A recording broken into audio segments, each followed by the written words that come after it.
Bismillahirrahmanirrahim. Assalamualaikum warahmatullahi wabarakatuh.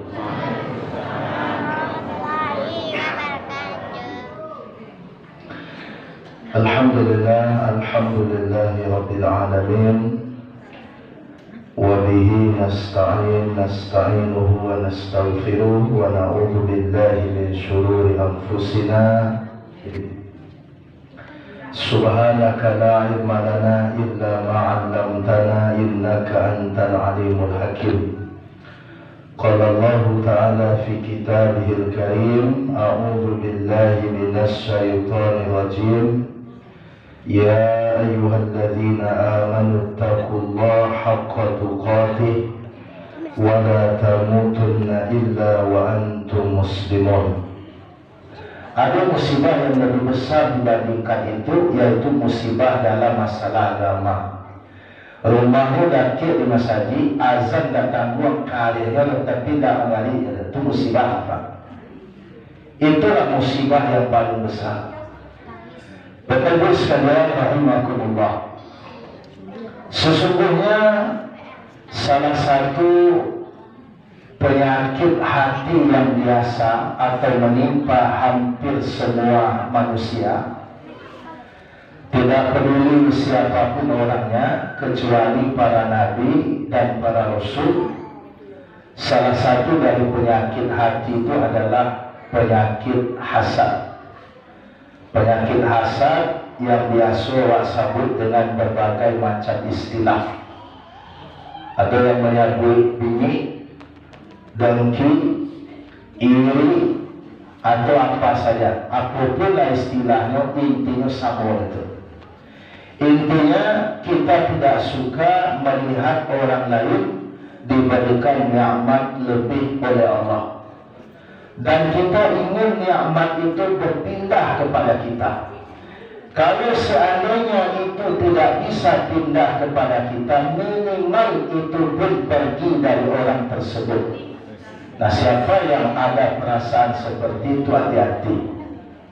Dia sudah kena dengan suatu penyakit yang bernama hasad. Dan penyakit hati itu berbeda, sebenarnya lebih baik daripada penyakit fisik. Penyakit hati itu lebih berat dibandingkan penyakit fisik. Kenapa? Karena penyakit fisik itu banyak dokternya. Gejalanya nampak, adunan terasa. Sehingga dia suruh begitu terasa langsung duduk. Malah penyakit fisik ini kalau disikapi dengan baik, malah penyakit fisik itu bisa menggugurkan dosa. Salah satu di antara penggugur dosa itu belok diberi oleh Allah ujian berupa sakit dan kemudian kita bersabar. Apa kata Nabi Sallallahu Alaihi Wasallam di dalam hadis diriwayatkan oleh Imam Al-Bukhari dan Imam Muslim dari sahabat Abu Hurairah radhiyallahu ta'ala, Nabi mengatakan, "Ma yusibul muslima min nasabin wala wasabin wala hammin wala husnin wala adhan wala ghammin hatta syawkati yusaquha illa kaffarallahu biha min khataya." Tidaklah seorang muslim ditimpa dengan suatu musibah, baik rasa lelah, rasa sakit, rasa cemas, rasa sedih, gangguan atau apa saja, sampai duri yang menusuk kakinya, dan dia bersabar dengan itu, kecuali Allah akan jadikan itu sebagai penggugur dosa-dosanya. Jadi penyakit fisik itu malah bisa menjadi penggugur dosa. Jika waktu awak berdoa, ya Allah ampuni dosa ya Allah, barasia namo ya Allah, dalammu sudah tiba-tiba tak lama badan waktu sakit wak. Sebenarnya kalau cerdas wak memahami Bapak Ibu, doa kita dalam proses pengampunan sebenarnya itu. Sekalipun kesannya orang tak menyambung ke. Awak minta diampuni dosa, rupanya dan diampuni Allah pun sakit. Kalau awak paham, berarti proses pengabulan doa sedang berlangsung. Tapi bagi orang yang tak paham, tak nyambung ya. Itu penyakit fisik. Sekalipun bersabar bukan bermakna membiarkan dan tidak berusaha untuk sembuh, bukan itu maknanya. Tapi penyakit hati lebih berbahaya Bapak Ibu. Kalau penyakit hati dari betul-betul surga. Mana penyakit hati itu Bapak Ibu? Terancam pelakunya dicampakkan oleh Allah ke dalam api neraka. Resiko terbesar dari penyakit fisik apa Bapak Ibu? Resiko terbesar dari penyakit badan apa Pak? Apa resiko penyakit badan? Mati. Risiko terbesar dari penyakit hati apa? Penyakit kalbu. Narako. Lebih parah sebenarnya penyakit hati daripada penyakit fisik. Tapi ketika fisik sakit, kalbu sakit, hati sakit, dan diudah dulu mana Pak Ibu? Fisik. Lebih banyak orang yang memperhatikan kesehatan fisiknya daripada kesehatan kalbunya. Lebih banyak orang yang memperhatikan kebersihan fisiknya daripada kebersihan kalbunya. Padahal penyakit hati pun lebih berbahaya. Dan mana penyakit hati ini bisa menjadikan orang kena penyakit fisik. Banyak penelitian Pak. Malah orang-orang medis malah mengatakan orang kalau punya penyakit hati itu bisa berubah menjadi penyakit fisik.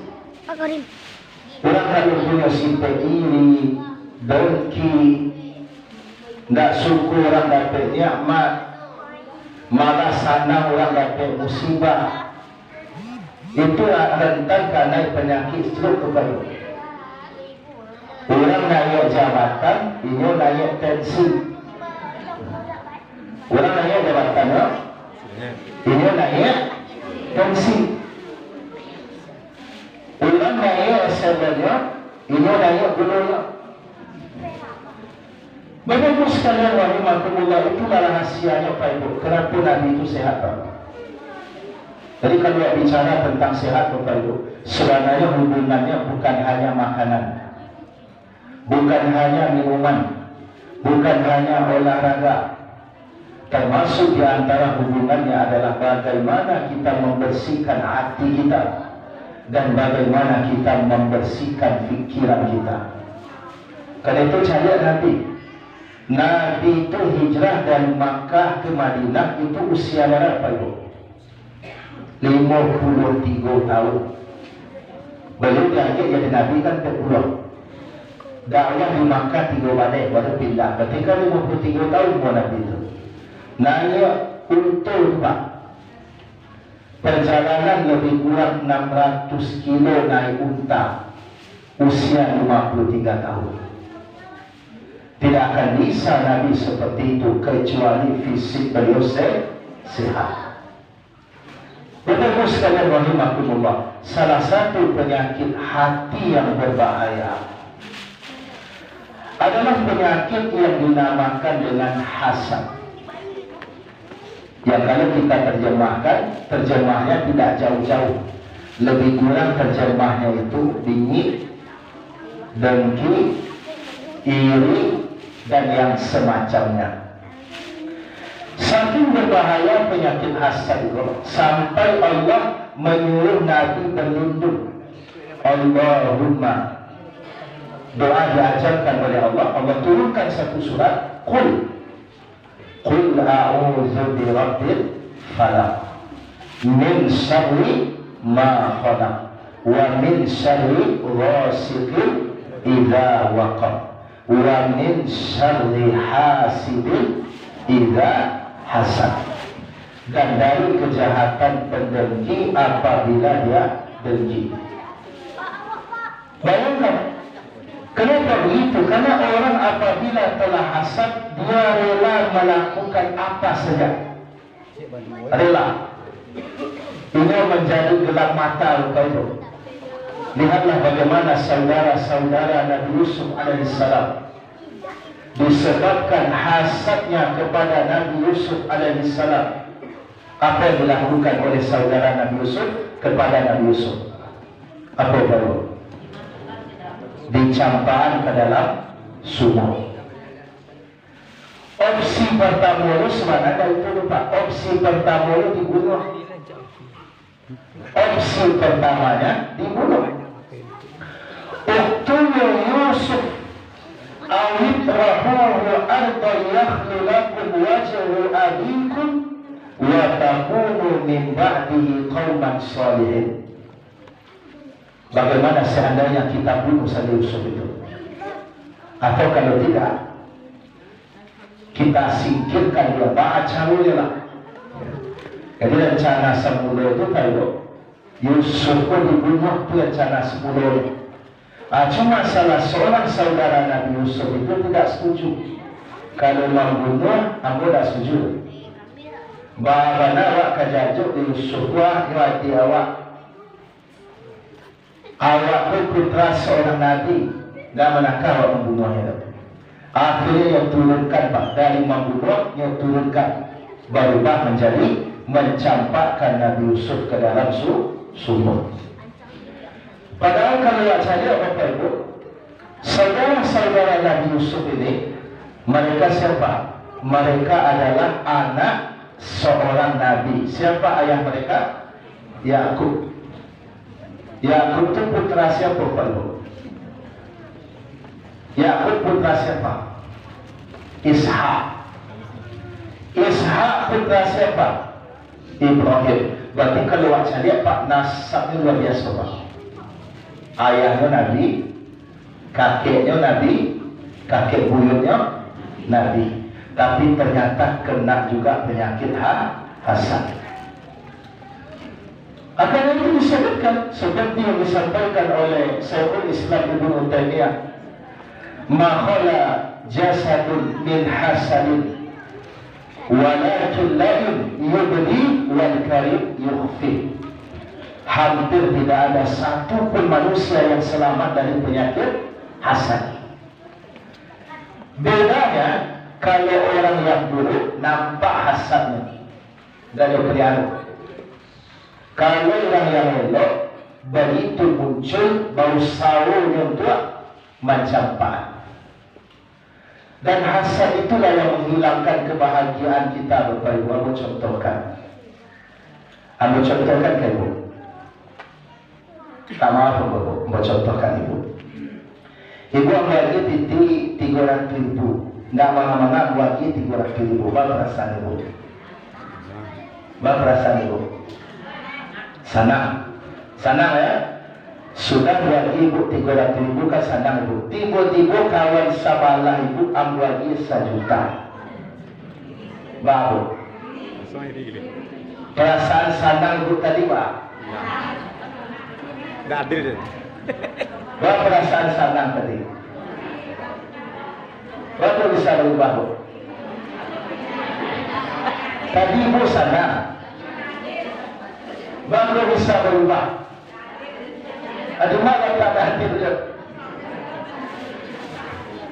Apa kemagi terserah Bu? Dia magi itu saja. Tak ada kerajaan pun segala macam tu. Itu yang menghilangkan kebahagiaan kita Bapak. Itu yang menghilangkan kebahagiaan awak. Awak fokus dan lagi dia Allah kepada orang. Semua awak lupa dengan apa yang dia Allah kawak. Padahal sebahagia-bahagianya tadi tak mangga-mangga. Tapi titik 300. Sana. Ayo pulang lagi kawan sejuta. Langsung titik 300 juga. Hilang rasa bahagia aku langsung. Nah, Bapak Ibu sekalian rahimahkumullah, inilah penyakit hasad. Penyakit hasad itu adalah penyakit yang dahulu menimpa putra Nabi Adam alaihissalam. Dengan itu pula dia menjadi membunuh saudaranya. Qabil membunuh Habil. Penyakit hasad pula yang menimpa putra-putra Nabi Yakub alaihissalam, sehingga akhirnya kemudian mencampakkan Nabi Yusuf ke dalam sumur, padahal itu adiknya sulam, bayangkan. Dan penyakit hasad pula yang menjadikan orang Yahudi tidak menerima kenabian Nabi Muhammad SAW. Orang Yahudi itu hasad. Dia tak mau menerima Nabi kecuali dari jalur keturunan Yakub melalui Ishak. Dia hanya mau menerima kalau dari keturunan tersebut. Sementara Rasulullah itu dari garis keturunan Nabi Ismail. Tak mau dia. Sekalipun dia tahu Bapak Ibu, kitab mereka telah menyebutkan, malah Allah mengatakan, ya'rifunahu kama ya'rifuna abna'ahum. Mereka mengetahui engkau wahai Muhammad sebagaimana mereka tahunya dengan anak mereka sendiri. Ibu bapak tahu anak bah tahu. Tahu sakit atau tahu bana? Tahu bana. Tak tahu sakit, tak tahu selayak. Nah, sebagaimana mereka tahu dengan anak mereka sendiri, seperti itu pula lah mereka tahu dengan Nabi. Sampai Allah menyebutkan, ya'rifunahu kama ya'rifuna abna'ahum. Mereka mengetahui kau wahai Muhammad sebagaimana tahunya mereka dengan anak mereka sendiri. Tapi kenapa mereka tidak mau beriman? Karena Rasulullah tidak lahir dari jalur Ishak kemudian Yakub, tapi dari jalur Ismail alaihissalam. Dan Nabi SAW telah menyebutkan bagaimana berbahayanya penyakit hasad, penyakit dengki. Beliau mengatakan, iyyakum wal hasad, fa innal hasada ya'kulul hasanat kama ta'kulun narul hatab. Nabi SAW mengatakan, iyyakum wal hasad, berhati-hatilah kamu dengan hasad. Berhati-hati dengan penyakit hasad. Iyyakum wal hasad, fa innal hasada ya'kulul hasanat kama ta'kulun narul hatab. Berhati-hati dengan hasad, karena hasad itu bisa memakan kebaikan, memakan amal, memakan pahala, sebagaimana api memakan kayu bakar. Bayangkan, kayu gadang, badago, bare, kulit dimasukkan ke dalam api, lama-lama menjadi abu, ringan jadinya. Maka begitu pula orang yang bisa jadi banyak amalnya, banyak kebaikannya, banyak melakukan hal-hal yang ibadah, akan tetapi dia tidak menghindarkan dirinya atau tidak membersihkan hatinya dari penyakit hasad, maka itulah yang akan menggerogoti amalnya. Dan disebutkan oleh para ulama bahwasanya hasad itu biasanya menimpa orang-orang yang memiliki kesamaan. Sebagaimana hasad di antara saudara dan berusaha sama-sama butuh perhatian orang tua. Sebagaimana hasadnya saudara Nabi Yusuf kepada Nabi Yusuf. Jadi biasanya orang iri itu, orang hasad itu biasanya kepada orang yang sama, sesama pegawai. Pegawai iri ke petani, itu tidak buat. Pegawai biasanya iri ke pegawai. Orang menggale biasanya iri ke orang menggale. Awak sejak tadi buka, nado orang berdiri. Hanya baru buka. Kalau banyak surang berlanjut, cepat-cepat baru dia baca dari orang. Tidak pakai pemani, tidak. Demikian pula ini dokter dengan dokter. Abang kok banyak orang berubah ke tampilnya. Awak bang kok tidak sebanyaknya. Muncul rasa iri. Termasuk na'udzubillah kadang di antara para dai ada iri kadang-kadang. Para dai, ada kawan yang sedang naik Bapak Ibu, kalau bisa jujurnya kapan perlu dijatuhan. Ada seperti itu. Termasuk hari ini Bapak Ibu, apalagi kalau kaitkan dengan konteks ini Pak, antara caleg-caleg itu Pak, itu iri itu. Mungkin seorang caleg mencari foto caleg lain mungkin sakit hati payah macam itu. Itu mungkin Pak, yang tidak bisa lepas itu. Kalau kepentingannya sama untuk satu daerah, kecuali yang satu untuk kabupaten dan untuk provinsi, itu tidak ada hubungan itu. Tapi cia daerahnya, sekalipun bisa jadi satu partai, boleh dengan partai.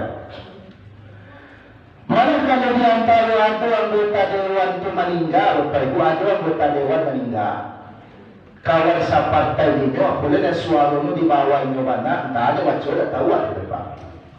Tanalillah wajah, alhamdulillah wajah, tak tahu ada. Nyonya tahu itu. Oh Pak, aduh sakit banyak.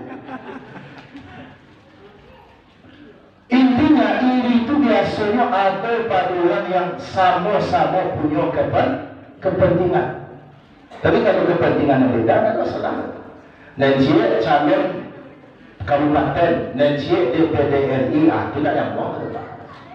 Tidak ada masalah. Tapi yang satu Pak, kadang-kadang muncul rasul ini Bapak Ibu. Akhirnya iri itu dilanjutkan dengan apa? Membunuh-bunuhan, memfitnah, mengatakan begini, mengatakan begitu. Sehingga iri itu, kenapa Nabi menyebutkan iri itu bisa menghapuskan amal kebaikan? Karena iri itu melahirkan banyak dosa. Orang kalau iri Pak, tidak akan lepas iri itu pertama fitnah. Yang kedua, iri itu bisa dilanjutkan dengan menyakiti fisik. Sebagaimana saudara Nabi Yusuf menyakiti fisik Nabi Yusuf. Kemudian juga diantaranya orang kalau iri, maka dia bisa juga melakukan kesyirikan. Kau kan bunuh-bunuhan kan? Ada iri mencari orang kau supaya orang kau tidak. Iyyakum, kalimat iyyakum itu adalah menunjukkan kehati-hatian yang luar biasa. Sama seperti Nabi mengingatkan iyyakum wal kadzib, aku peringatkan kamu dengan kebohongan.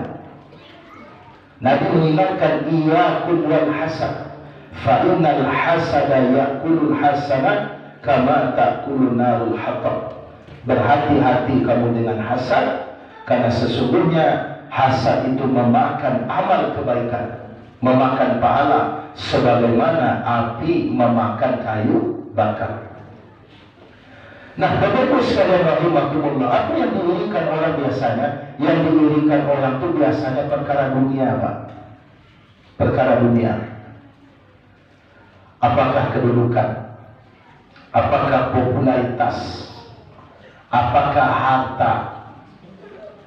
Kalau orang iri seseorang beribadah, taat dia, itu bukan iri namanya. Ini banyak halnya. Ambil bang tidak bisa. Ambil ngilau model itu. Itu bukan iri namanya. Itu bahasanya namanya ghibtah namanya itu.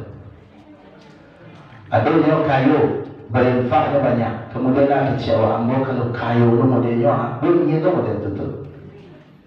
Itu bukan hasad namanya itu. Itu ghibtah namanya itu. Artinya apa? Yang diirikannya bukan perkara dunia, tapi yang diirikannya adalah ketaatan seseorang kepada Allah. Kalau itu Bapak Ibu itu disuruh Pak. Bakunya bisa mengaji satu sehari, ambo baku tidak bisa. Apa dia boleh nyorang itu. Kalau model itu disuruh. Bakunya bisa bacaan Quran rancang, sementara pun tahu mana dulu sama-sama belajar awak model kuliah Pak. Inyolah modelku kini ya, baku bisa awak ketinggalan dia. ambil ilawan tua-tua akan cakap. Kalau iri seperti itu iri yang disuruh. Adapun yang kita maksud ini adalah iri dalam perkara dunia. Nah, sebagaimana iri itu atau hasad itu adalah penyakit, maka sebagaimana penyakit fisik itu ada obatnya, maka penyakit hati itu pun ada obatnya, ada obatnya. Apa obat dari penyakit hati, Bapak? Apa obat dari penyakit hasad? Satu, mengimani takdir bahwa Allah berhak mengutamakan seseorang melebihi yang lainnya. Itu hak Allah, tidak boleh kita ngatur-ngatur Allah. Sehingga orang yang hasad itu orang kurang ajar, Pak. Kenapa? Karena dia ngatur Allah. Coba ya kan, ya Allah, mesti lainnya letak, mesti ambo. Kan semuanya ngatur Allah namanya itu. Maka obat yang pertama dari penyakit hasad itu apa? Mengimani takdir, bahwa segala sesuatu itu ditentukan oleh Allah.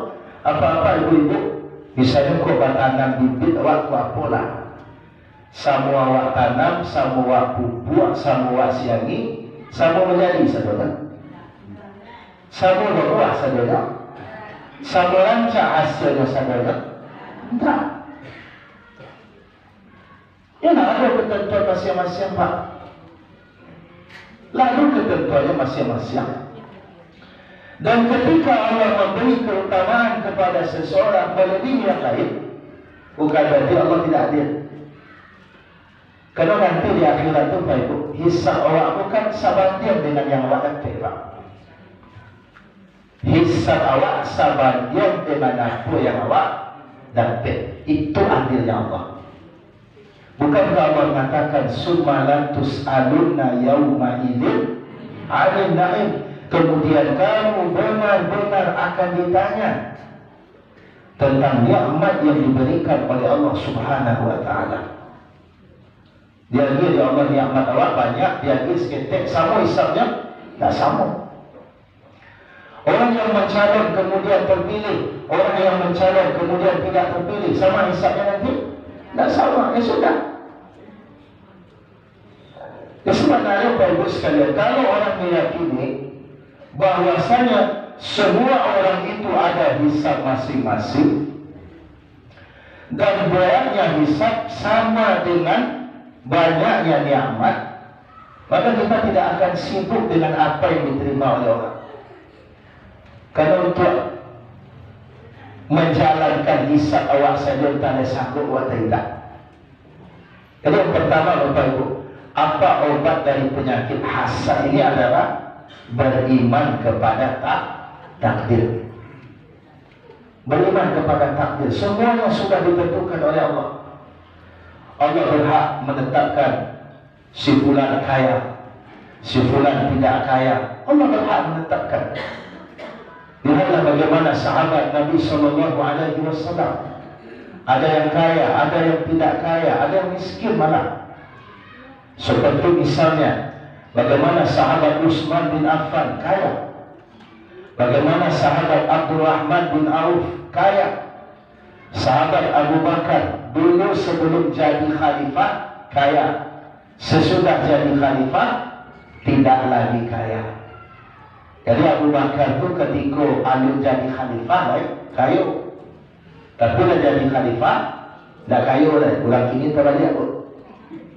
Dulu ketika Ali jadi pemimpin dah kaya, dah jadi pemimpin kaya. Abu Bakar kebalikannya. Sahabat Umar bin Khattab tengah-tengah. Sahabat Ali bin Abi Thalib miskin. Miskin. Ali itu miskin, Pak. Saking miskinnya Ali bin Abi Thalib itu, Ali itu sibuk mencari nafkah di luar, itu pun tidak mencukupi. Sampai-sampai Fatimah lah yang sibuk mengerjakan pekerjaan di rumah, termasuk menggiling gandum, sampai tangannya kali, Pak, kasar tangannya. Sampai satu ketika Fatimah minta kepada ayahnya, wahai ayah, boleh tidak saya minta pembantu? Dia tidak tega minta ke suaminya, Pak, karena suaminya miskin. Minta ke ayah, minta ke Nabi. Sebab ketika itu sedang banyak tawanan. Apa kata Nabi? Maukah engkau aku berikan suatu yang lebih baik dibandingkan pembantu? Ikut zikir penghilang lelah, Bapak Ibu. Jadi kalau latih-latih badan awak, panik-panik badan awak, baca ikut menjelang lalu kata Nabi. Nabi ajarkan kepada Fatimah, wahai putriku, maukah engkau aku ajarkan sesuatu yang lebih baik dari apa yang kau minta itu?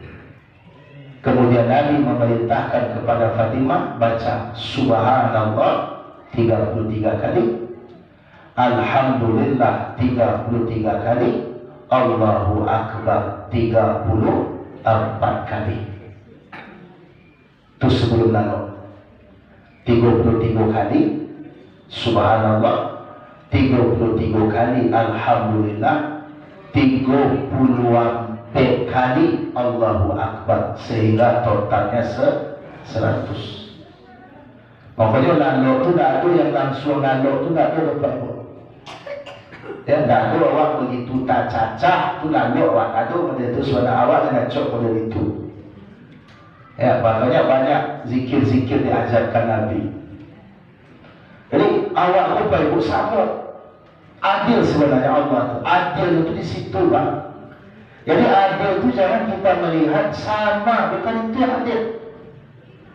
Tapi adil itu adalah banyak dapat, banyak tanggung. Sakit dapat, sakit tanggung. Selesai. Karena itu tidak usah Bapak Ibu orang jadi itu. Tidak usah ini. Kalau jadi motivasi boleh, tapi ini jangan. Ya, beda Pak Ibu ya. Kalau motivasi berarti pemacu semangat. Tapi kalau ini berarti awak tak suka dengan model itu dan awak ingin awak di situ. Nah, Bapak Ibu sekalian, rahimakumullah, itu yang pertama. Yang pertama adalah mengimani takdir. Kemudian yang kedua, apa obat dari penyakit hasad ini yang kedua? Kita renungkan hadis tadi. Bagaimana ngerinya orang yang memelihara penyakit hasad di dirinya, maka berarti dia sedang menghapuskan amal-amalnya. Dia sedang membakar amal-amalnya. Padahal memberi amal itu Pak, tidak mudah-mudah benar, Bapak Ibu. Dikecian mudah, agak sari, dikecian sari, tidak sari mana. Artinya apa? Maukah kita amalan yang sudah kita lakukan, yang sudah kita kerjakan, kemudian kita musnahkan sendiri, maka tentu kita tidak mau. Karena itu alungkan Nabi mengingatkan, berhati-hati kalian dengan penyakit hasad, karena sesungguhnya hasad itu memakan kebaikan sebagaimana api memakan kayu bakar. Dan hasad itu adalah sifat salah seorang putra Nabi Adam alaihissalam yang buruk. Hasad adalah sifat saudara-saudara Nabi Yusuf yang memasukkan Nabi Yusuf ke dalam sumur. Hasad adalah sifat orang-orang Yahudi. Jadi kalau awak benci ke Yahudi, Bapak Ibu, tidak cukup sekedar produknya saja yang kita boikot. Itu bagus. Dan alhamdulillah itu berhasil, Pak. Ya berhasil, luar biasa pengaruhnya. Lah banyak ini merasai Pak. Kalau dulu orang seruan boikot itu tidak diancur benar orang. Tapi alhamdulillah beberapa bulan kepatang itu Pak, luar biasa pengaruhnya. Jauh merosotnya mereka.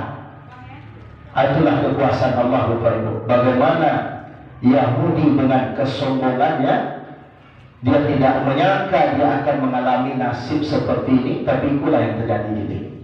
Luar biasa kekalahan, Pak. Kalah perang, biaya dan sekitar habis, ekonomi mereka sudah mulai jatuh sekarang. Kekuatan orang Yahudi itu sebenarnya bukan pada pada senjata sebenarnya, tapi pada ekonominya. Dan itu yang kini mulai jatuh. Nah, salah satu di antara sifat Yahudi yang kita sebutkan tadi apa? Hasad tadi. Sebab hasad mereka itulah mereka tidak mau menerima kenabian Nabi Muhammad SAW. Sekalipun mereka membaca di dalam kitab mereka jelas terang, tidak kabur setiap lahir, sampai Allah menyebutkan mereka tahu dengan Nabi seperti tahunya mereka dengan anak mereka sendiri. Kemudian yang ketiga, Bapak Ibu sekalian, apa obat dari penyakit hasad itu? Di antara obat dari penyakit hasad itu yang ketiga adalah berdoa kepada Allah. Berdoa kepada Allah. Bapak Ibu sekalian rahimakumullah, itulah dalam bentuk kajian satu arah. Kalau ada pertanyaan kita persilakan. Kaji pada malam kini Bapak Ibu bisa menjadi ilmu yang manfaat bagi kita dan bisa kita amalkan di dalam kehidupan kita sehari-hari insyaallah. Amin ya rabbal alamin. Jazakumullah khairan katsiran. Assalamualaikum warahmatullahi wabarakatuh.